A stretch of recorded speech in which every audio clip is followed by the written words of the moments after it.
A low-country doctor whose 9 dogs died in his car back in 2014 will avoid jail time and felony charges. News 2's Matt Alba has been following this story and joins us now live from the Charleston Animal Society. And Matt, this doctor is not going to jail because of a deal with the prosecutor? That's exactly right, Carolyn. Prosecutors say they made a deal with the doctor after finding out he normally took great care of his dogs and was distraught after they died. Today, we went to the Charleston County Courthouse and we got the court documents that show us why the other charges were dropped against him after his dogs died. Now, we know that Charles Bickerstaff was investigated thoroughly by Mount Pleasant police after he left 9 dogs inside his hot car while he worked at East Cooper Medical Center back in August of 2014.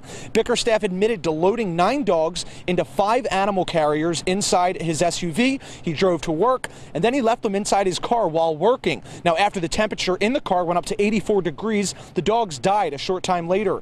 Bickerstaff was initially arrested on 9 felony counts of ill-treating animals, each punishable with between 180 days and 5 years in prison and up to a $5,000 fine for each charge. Now, after pleading guilty to a single count of abandonment of animals, the more serious charges were dropped earlier this month, and Bickerstaff only had to pay a $500 fine. Animal rights activists are pretty outraged by this. I'm joined by one of them now, Joe Elmore. Joe is the CEO of the Charleston Animal Society. That's where we are right now. So, Joe, what do you guys have to say about this? Just because it's pretty unbelievable that, again, someone got off with a serious crime against dogs and they're not facing much of punishment.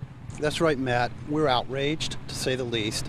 This $56 for the life of one of these dogs, and this is not abandonment. This is a slam dunk animal cruelty case of ill treatment, either at the misdemeanor or the felony levels. It's outrageous that basically the slap on the wrist was given to this individual. Now, how do you guys try to work, I guess, with lawmakers to make sure this doesn't happen again? Because it seems time and time again this does happen again, time and time again.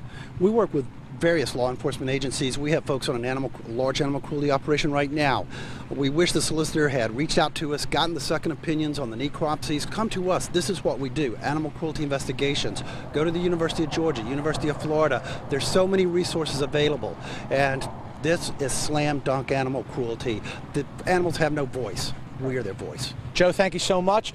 Now, coming up at 6 o'clock, we're going to hear a little bit more from Joe, and also I'm going to explain what this doctor said to law enforcement officials after he was arrested that played a role into why these other charges were dropped. So you're going to want to stay with us.